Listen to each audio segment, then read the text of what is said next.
So we're going to get started again? All right.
Hi, I'm Knut, and as I said yesterday, I was in the ACTLab early in 95, 96, and I used to, as a teenager, do things with synthesizers. I had a couple, and it never really went anywhere, but I sort of treasured those things and took them with me when I moved to the US from Germany.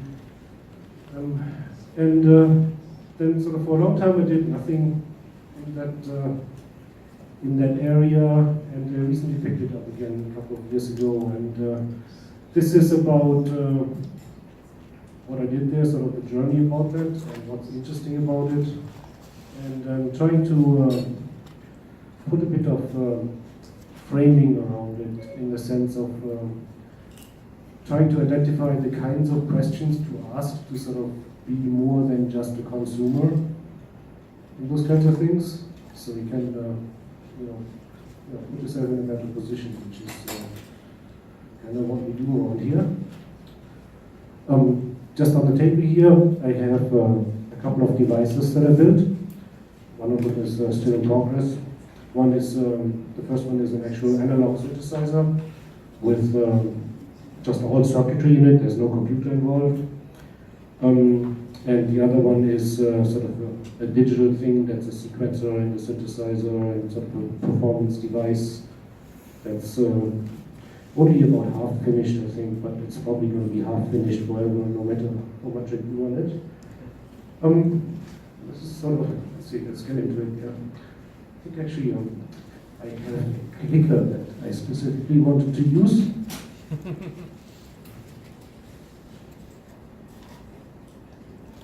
The idea is that this works. Let's see.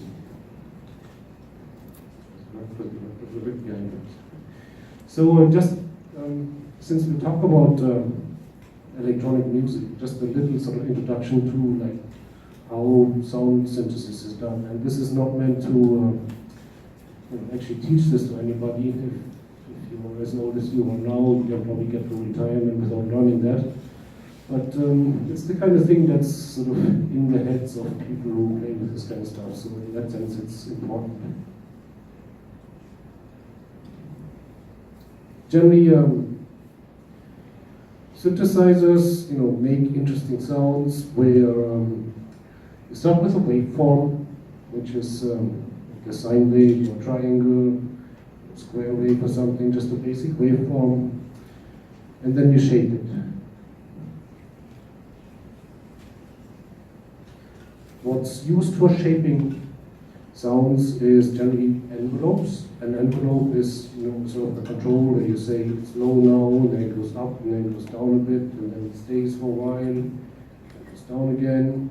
And that envelope can change your timbre, your pitch of your sound, or other aspects of the sound. So it can make it from quiet to loud and quiet again, or it can make it smooth to rough and then smooth again.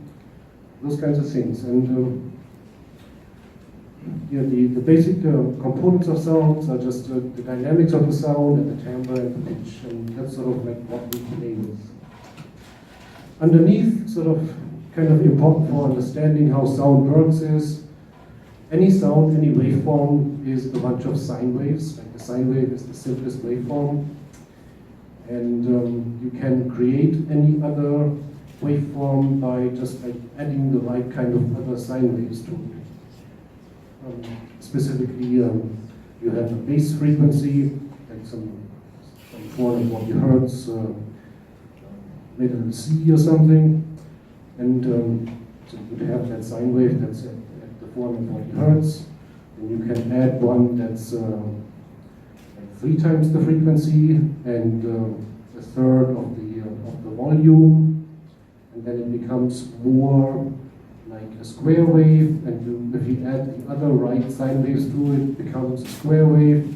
If you add different kinds of sine waves to it, it becomes a triangle waveform, that kind of thing. And if you change over time which sine waves you add at what points in time, you can make really complex sounds. And in practice, sometimes you do that with a synthesizer, but more often than not, you actually just start with a complex waveform that sounds more interesting, has more overtones in it, and then you take frequencies away from it, filtering it, making just reducing the spectrum of overtones to shape the sound.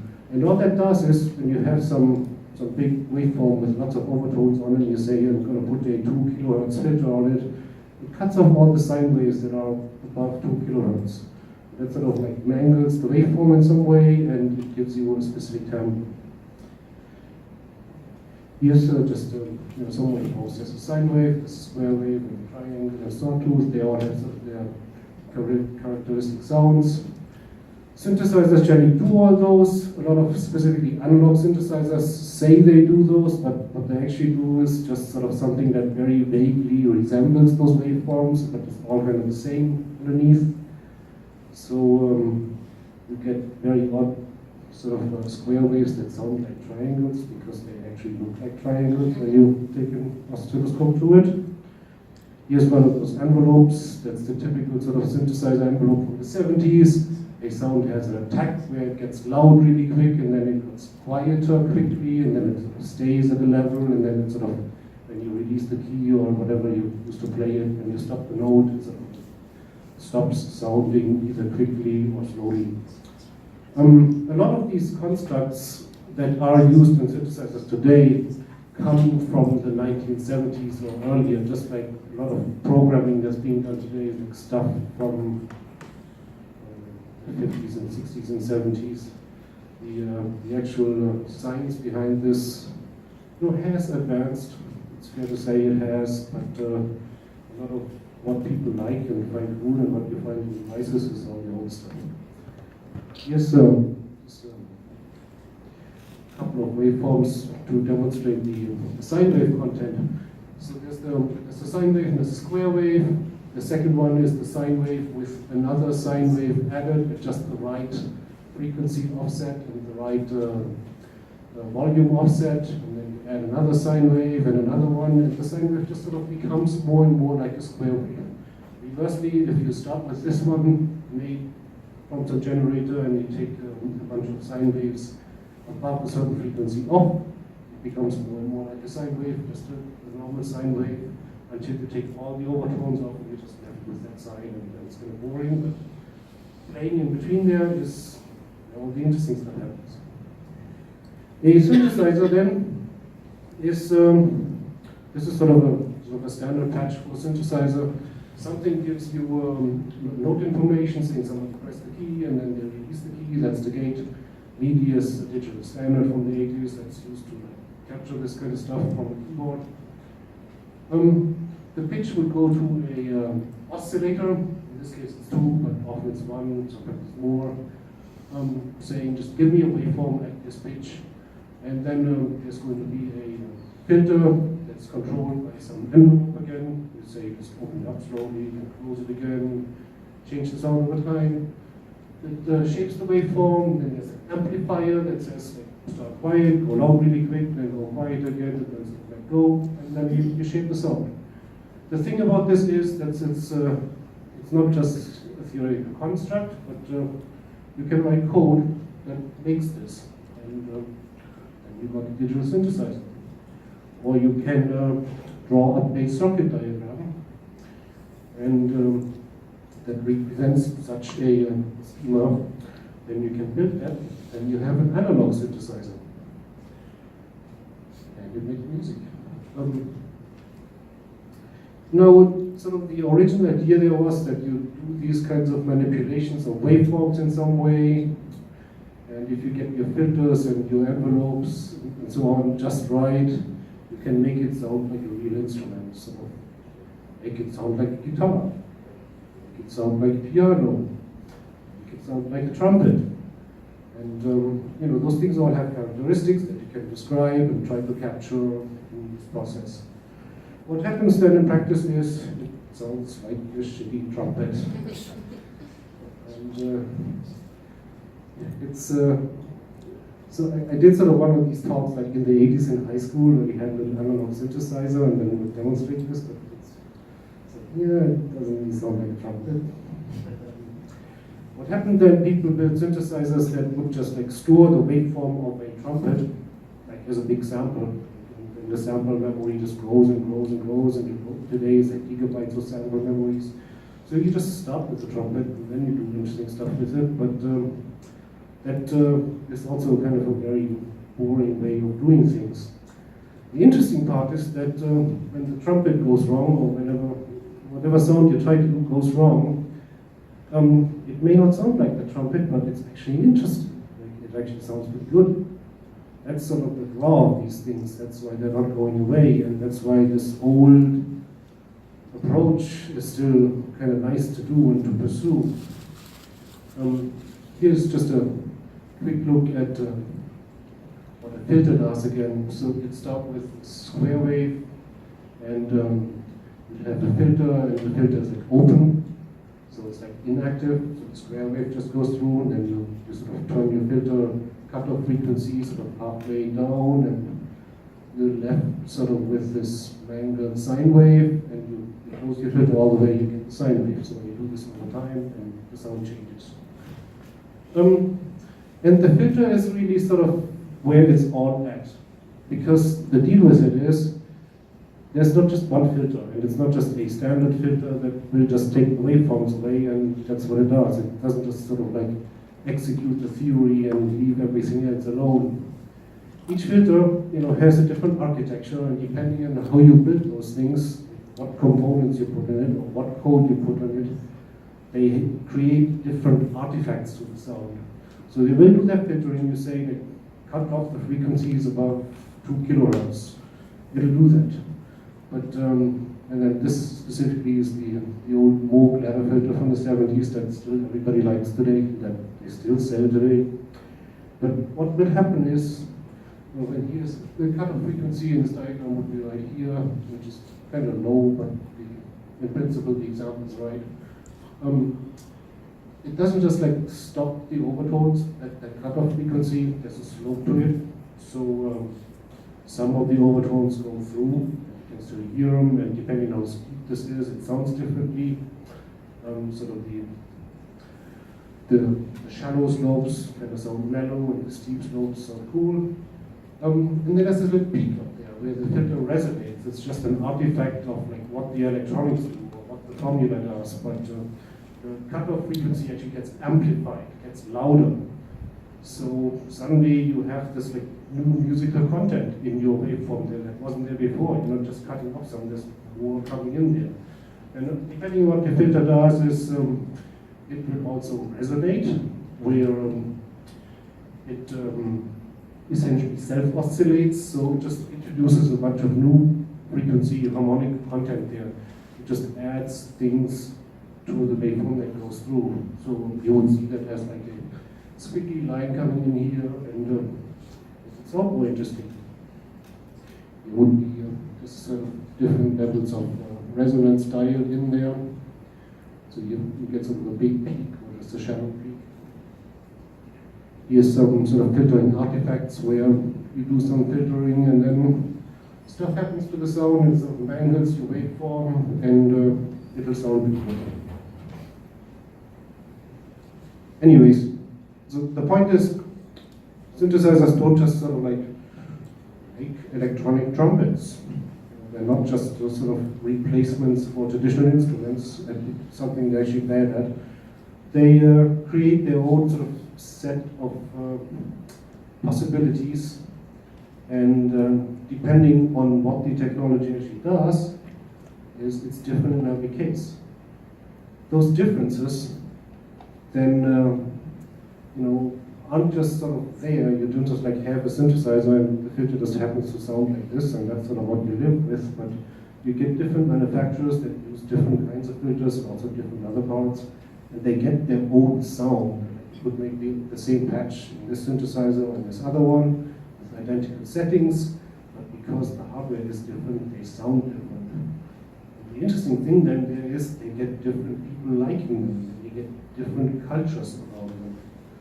And we get into this a little more. So in terms of history, just real quick, early starting point, this all started like very early, like in Europe and in the US, like after the Second World War. But the first place where there was some real energy around this stuff was the BBC. Some people like, used sort of surplus equipment to make sounds with it, and then they got their own workshop. This is Daphne Warham. In the 60s, the famous output that they did, where this was sort of popularized, was the Doctor Who theme.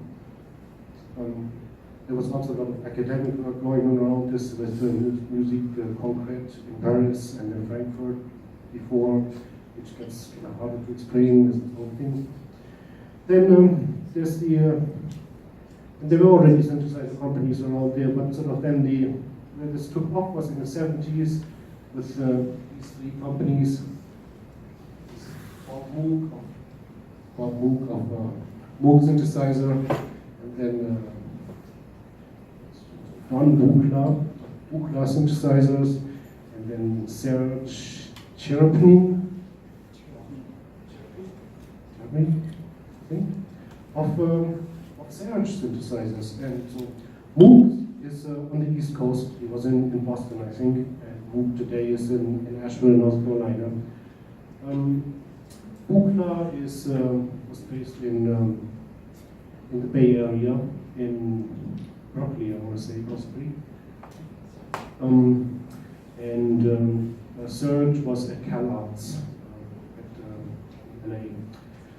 Those are, again, not just sort of like different people building the same box with knobs on it. They all use their own philosophies and architectures, which are characterized as Moog is completely subtractive and very structured, where you start with some basic waveform, and then you put a filter on it, and a couple of envelopes, and you get your sound. And that's sort of like what somebody thinks of when you say synthesizer. That's like a Moog synthesizer. And their palettes, so these synthesizers, you sort of see it in the background there, they're these sort of like cabinets, like wall-sized cabinets with lots of knobs and cable, sort of patch cables and plugs on them. They all are, but the Moog one is very well structured, and it's very straightforward. And it's got labels on it, what everything is, so you just sort of follow the instructions, you get a nice sound. And the Buchla took a different approach where he said, I want to make this musical. So he would make different modules in there that do different things at the same time. You would have an amplifier where when it amplifies your sound and you put an envelope on it that says make it loud, it would also make it rougher, not just louder, because that's what normal instruments do. You can plug a guitar string louder, you you get more overtones in it. And you do a bunch of stuff like that to just make the electronics more musical in a way. And then the search people at CalArts, they said, these guys are wasting so much space and it's so expensive. So they would make modules where like each one of them, each little piece, wouldn't have just one function, but a lot of functions. Here's this module, and it's an envelope, but you can also use it in all these other different ways. And you're not even putting a label on it. So you get this sort of multi-function thing, everything is a multi-function thing that you combine with everything else, and you've got to figure it out along your way. But with the same functionality, you need a lot less panel space. So there's a very distinct cultures around this stuff, and distinct ways of using it.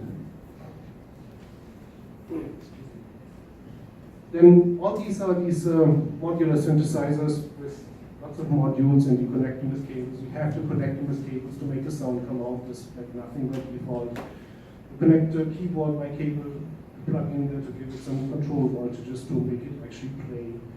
And it's all kind of a pain. Like you sort of like need to be a studio engineer to even make music with it. And that's the way it should be, according to these guys. So then Bob Moog was traveling for business, and somebody else at Moog built this thing, so behind his back. This is the Mini Moog. It was the first synthesizer of its kind, where it's a box with a keyboard, with a bunch of modules, and the modules are just all wired together, sort of behind the panel.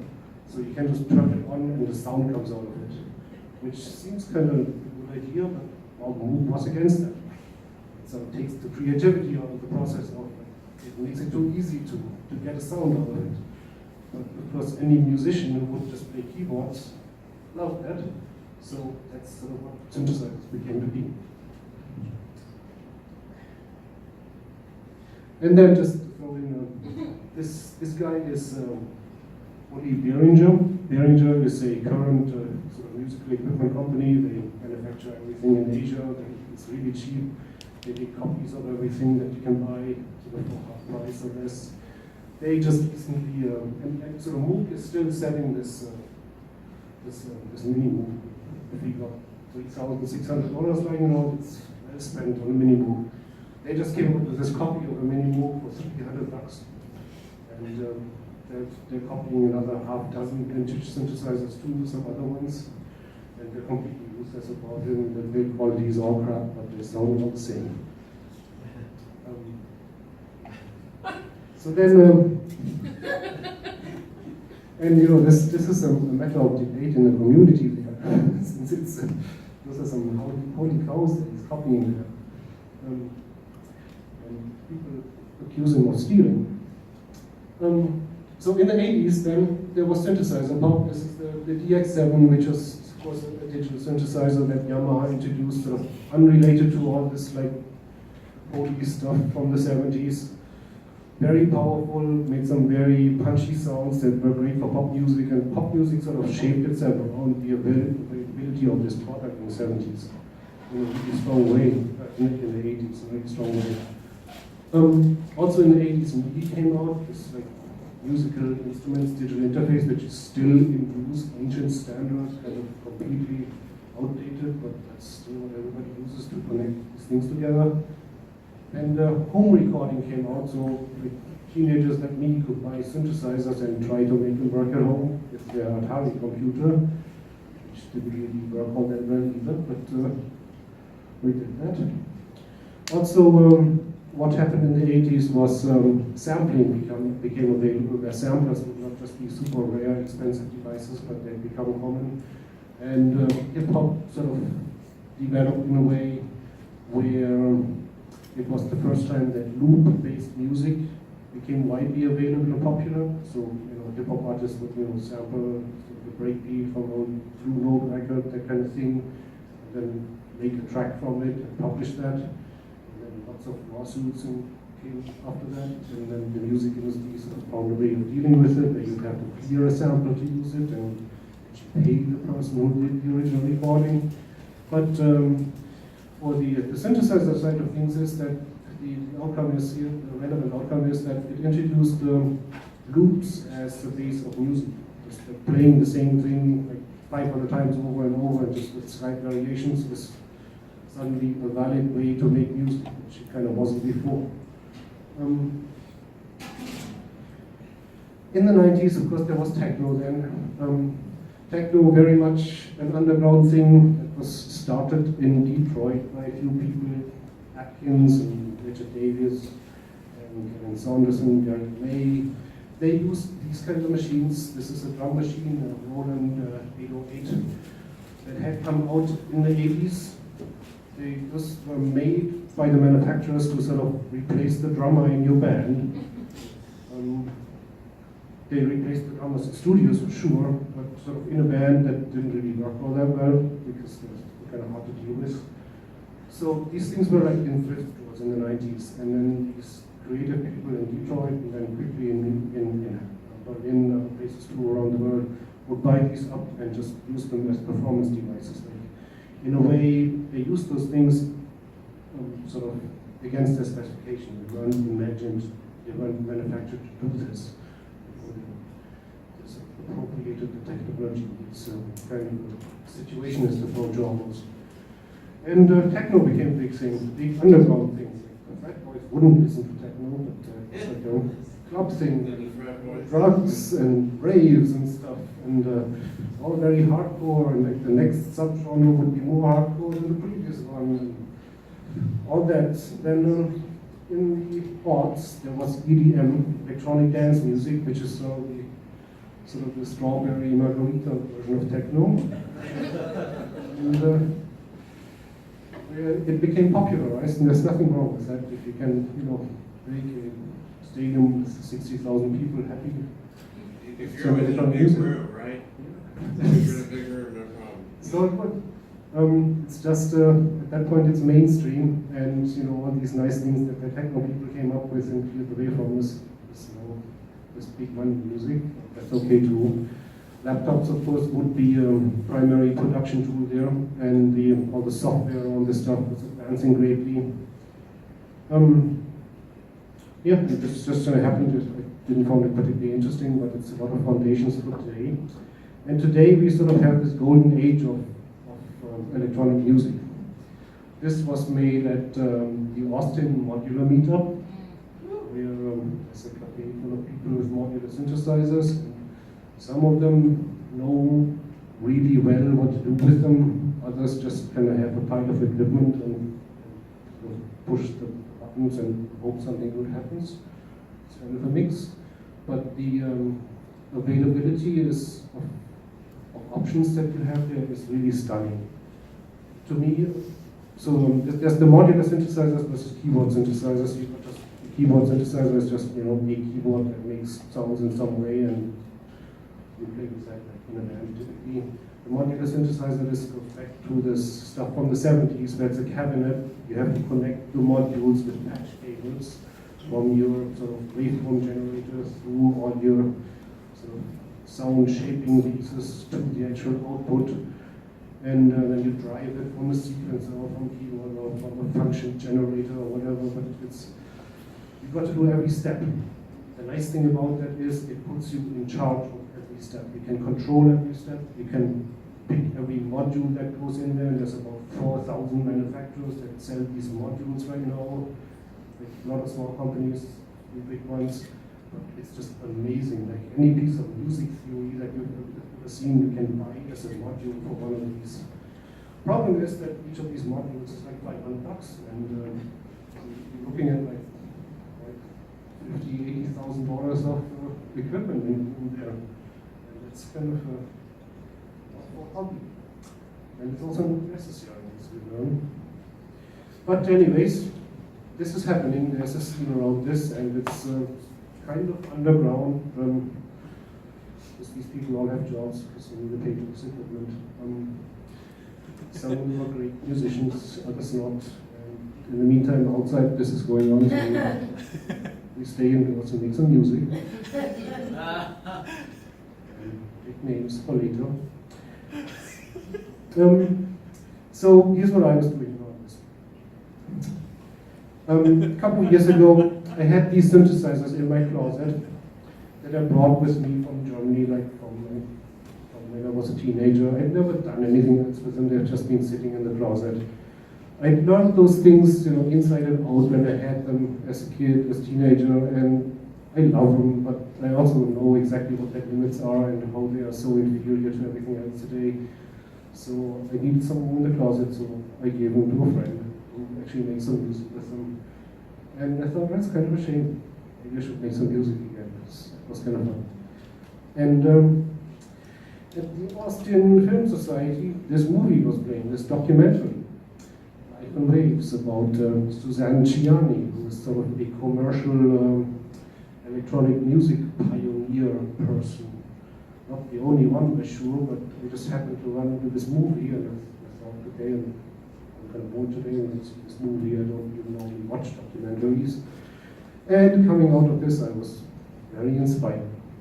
She worked at Buchla in the 70s in Berkeley, and she also studied music in Berkeley, and there's a story in the movie about how she used synthesizers for like her project in music school, and she did this big setup with the Buchla modular, and she invited her 4 professors to come in and listen to it, and it was like she used like a whole complex sound system with speakers all around the venue and a bunch of sequencers, and then they all sat there and listened to it, and afterwards they asked her, and why did you bring us here? So and then she moved on, and you know, she made this music and she couldn't sell it because there was no genre in the record store for this stuff. But she persevered, and what she ended up doing was she opened this production company in New York where she would make soundtracks for commercials. Like open a Coke bottle and pour a glass of Coke. So she did that. And that was like the first gig, and she had worldwide exposure essentially, like doing this sort of from nothing to being really big in the business, and she sort of made enough money to then sort of self-publish her music, which she was actually doing there. And at that time, she suddenly could actually sell her music because there was a genre where they would fit in the record store. That genre was New Age. So then her music became more New Agey and kind of terrible, and so she did that. And she recently had a renaissance, like sort of in the age of what we've got going on today. There's like a new following for her electronic music. So she picked up doing that again. And she's doing music again, publishing records again, and so on. It's good stuff. So I saw this movie, and as I tend to do, I then sort of immersed myself in what's available on the market there, and I wanted to get a modular synthesizer. Austin, being Austin, has a store that sells those things. Portland has a store as well, it's a place like that, have a pen store. And this is a Euro-rack synthesizer that's in the store. So you see a bunch of different modules from different manufacturers put together, and then you sort of wire them all up to make music with them. And you walk in the store, it's very open, friendly community. You say, yeah, sure, sit down, play with this, see if you like it. And I had done my reading, sat down, and I was stumped. What do you actually do to anything like this? So I went back home, and also I was pretty stumped by the prices of these things. Like, you know, I thought, oh, this is probably like $2,000 worth of stuff. No, that's more like $6,000 worth of stuff just on this side. I went home, and I found this thing, Softube Modular, which is commercial product. It's like $100 or something, and then you buy modules for it. So moderate investment, but it's like sort of a transistor by transistor sort of hardware emulation of actual modular synthesizer hardware, and you just play with it on your computer. A much cheaper way to get into this stuff, and it's kind of fun. But then it's yet another way to spend 15 hours at a computer. I've got enough of those. So I took a class at Darabik. Darabik is a sort of art and technology school founded by ACTLab, the Barner Kantor in Austin. where you take these 7-week classes, like you meet once a week for 4 hours to do certain thing at the end as a showcase. And in the first one, I built this one, an analog synthesizer, which we had sort of a limit. Our instructor, Mickey Dell of Electronics, who designed synthesizers professionally, he told us, can't have more than a dozen controls. If it has a dozen controls, you're probably not going to finish it anyways. So I got to about 20 controls really quickly in my concepts, and I killed the concept. And the thing is, everything counts as a control. Like this, the jack's a control, that's a control, that's a control, that's a control, that's a control, that's a control, that's a control. So, I mean, they wouldn't let me do what I wanted. So I scaled it down, and I built what he let me build, and then I just went home and added the other stuff. and made a case for it. These are just to make it nice. It's still missing a bunch of things, but it's 2 oscillators and 3 LFOs that generate control frequencies, and it's got an envelope in it, and it has external inputs, so you can control it from the keyboard and so on. So it does something. It's missing a lot of things, but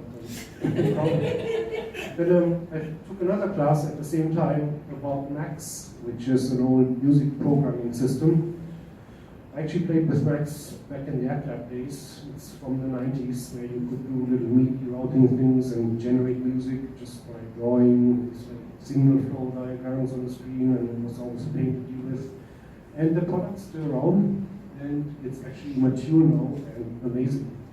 It does real-time audio processing, all kinds of things. It's the kitchen thing for working with sound and code. And again, it's yet another way to spend 15 hours on a computer, which is a problem, which is why I didn't stick with it. But I wrote a sequencer in it to just control this analog synthesizer with it. And suddenly, got an analog synthesizer and got some control stuff. Would be very expensive to buy, and it's not that hard if you can do some coding. So that's some of the nice models. After that, took another class where I built a more performance-oriented device, where I wanted to get the sequencer away from the screen and into the box. And that's also there. It's an unfinished one. This is based on the Teensy. Teensy is like an Arduino, different kind of processor, much more powerful, much faster, with a DSP on it. And the nice thing about Teensy is it also comes with an audio library, like it has all these low-level DSP functions that let you make synthesizers really quickly and do other kinds of audio processing too. But it's like, if you can do some coding, then you don't need to learn all the audio coding. You just call it to repeats, and you've got a powerful device for this. So if you have that kind of skill set, it's awesome. I found that I hadn't really done any coding in a long time, but back in high school and college, I taught myself some C and some C++. And those are some of the bane of the technology industry, because they're not going away, and they're sort of holding back progress because you're dealing with concepts from the old days, and the languages are really evolving. The upside of that is that the stuff I taught myself 20, 25 years ago all still works. So getting back into it was really quite straightforward, and it's a good way of getting something done with a limited amount of hours.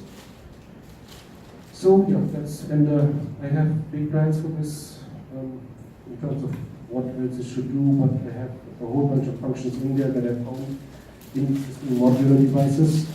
So I want to buy this one, I want to buy that one, I'm not going to buy any of them because it's too expensive. But what they do is actually pretty straightforward, and I can code them. So I'm going to keep doing that until I run sort of out of processor cycles on the thing. It's going to be pretty good, isn't it?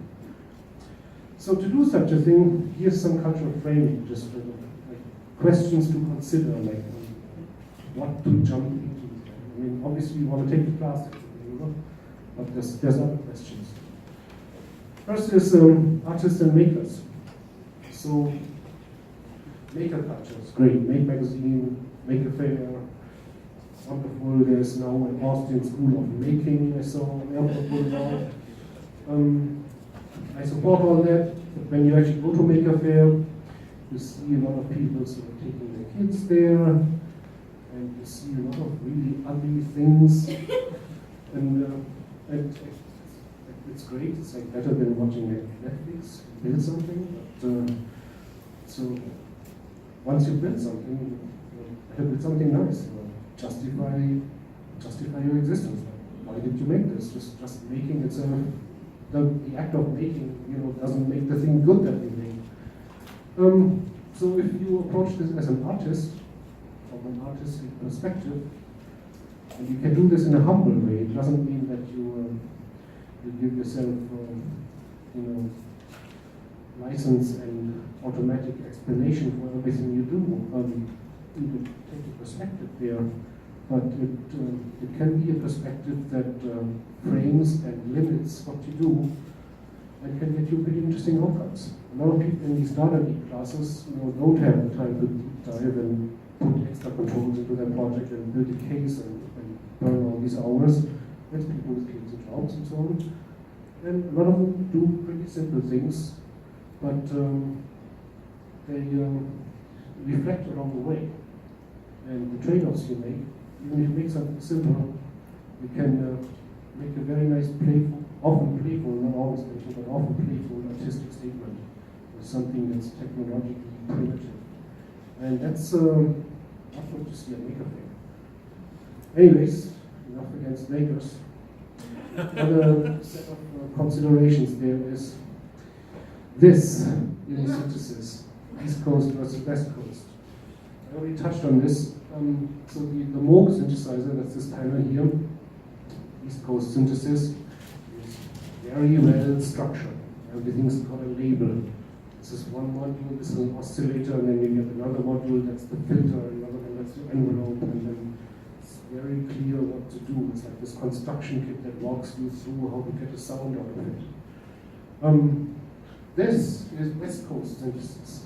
This is actually sort of postmodern West Coast synthesis because this thing is from Spain, but it's in the spirit of a device, where this is an oscillator too, and nothing's explained. And there are some labels, but they're cryptic, they're more like decoration. On the upside, it does a whole lot more than this thing. This is actually sonically a lot more flexible and powerful, and really quite amazing when you learn it, but it's making itself less available to you than the East Coast approach. The sound's also different because this will give you waveforms to start with that you filter down, subtractive synthesis, and West Coast will let you do that too, but they also do things like wave folding and FM synthesis, where you take one oscillator and you take the level of one oscillator to change the frequency of the other one at audio rate, and you can do that multiple times, and then you get really complex things that you can't just achieve with this kind of stuff. And it's it's sort of methodical, this is really full approach, and it's cliches, but there's really something to it because it shapes the outcomes. Stresses you. Yeah, 5 minutes. Okay, this one's important. It's less important than you think, because with digital technology there you can actually do tons of things that analog systems do too. But there are basic differences in sound. Analog does generally sound warm for various reasons that you can copy in digital, but digital by itself doesn't. You've got here acquisition syndrome, a real thing. People just spend thousands and thousands of dollars on stuff and never produce anything. Great if you're selling stuff, otherwise kind of missing the point. Especially bad with modular synthesizers. You've got something like this, and instead of a case that's half full, you must build the rest. You've got tropes and presets. A lot of people in this fall into the trap that they play with their devices to get to a point where it sounds like something they thought they heard on the radio 20 years ago, and then they're happy. And okay, you can do that. It's again better than Netflix, but it's limiting. it's work to step back from that and take independence of that. This drum machine is on here because it's an analog drum machine that copies the circuits from the 808 that we saw earlier, from the 80s. It literally copies them, and people complain that it doesn't sound right because people are used to an 808 sound that's being processed and compressed and mangled in many ways until it actually appears on a record, and that's what they think an 808 sound like. The actual instrument sounds like this, but nobody's ever heard this. Something to be aware of that's sort of less funny than is this. There's a lot of guys here in this community, and this is the main website where people talk about this stuff. Regular. There's women on there posing as men so they don't get harassed. That's not great, so you don't need to be a redneck to be a moron. Some choices to make, some choices in terms of what to pursue there. Like what not to do is to buy a big modular system and then not know what to do with it. One needs a DAW, digital audio workstation, the computer. That's where you end up doing your mastering, putting the tracks together. Ableton is sort of the standard one today, there's many others, and there's sort of religious debates about which is best, Ableton is best. You can get your modular synthesizer for free today. There's a recent product called PCB-Rack, it's all open source. A bunch of these manufacturers make their modules actually open source, make their code open source, so here's just a software version of it. And you can play with it for free. And it doesn't sound exactly like the hardware stuff, but again, that doesn't really matter if you're just doing music. There's also commercial virtual instruments like this thing. Like this is an emulation of an old Buchla synthesizer. And there's tons of these, like hundreds of these, and they all sound perfect. They're just fine. Like on an actual piece of music that you listen to on your headphones, you can't tell the difference between the real thing and those. Also, people then have wars about what's right and what's wrong. There's Max again, the old music patching software, really powerful tool if you want to get into that kind of thing. There's Pure Data, which is sort of the open source version of Max. Max is commercial product, takes a license and you pay for it, this is free. There are specific hardware platforms where you can compile and then run Pure Data code on the box with no ops on it. That's pretty interesting. I didn't want to go on that page. So there's the Teensy. If you're familiar with any sort of Arduino kind of thing, then this is the thing to do instead. Much better. Here's the audio patch editor that comes with the Teensy audio library, so you can just like draw your synthesizer patch, and you don't need to code any of this. Then you just sort of like say note 1, change the filter frequency, and these things do it. So great worksaver. You can of course always go shopping for devices, but that's sort of not the right thing to start with. So you want to sort of frame your approach in something, like what was there to start with, and take into account that different people follow different kinds of technologies. Like we've seen this like in model airplanes, when Sandy and I were flying model airplanes. The people flying NASA's are very different from the people flying electric airplanes, are very different from the people flying airplanes. Same kinds of divisions, just see what kind of people we like. This intermediate thing there is an intermediate experience. The comfort level means do as much shopping as reasonable as you need, and do as much yourself as you can. Doesn't mean if you're not a coder, if you don't know C++, and don't go learn C++ to make some music. But if you already know C++, this can help. Just sort of be try to be on that side of the spectrum, sort of away from just the consumption. Nothing wrong with consumption. It's the democracy. When you do all this, when you got your resources, you got your time, and you got your mind made up on what to pursue, then you're still just a guy with some synthesizers. So all the other guys, it's just a starting point, it's just a platform for self-expression. Then you actually have to challenge them is to make something that you put on SoundCloud that people actually like. Good luck with that. not. If you don't want any of this stuff, there's always Ringfair. Not everyone needs to. And this is questions.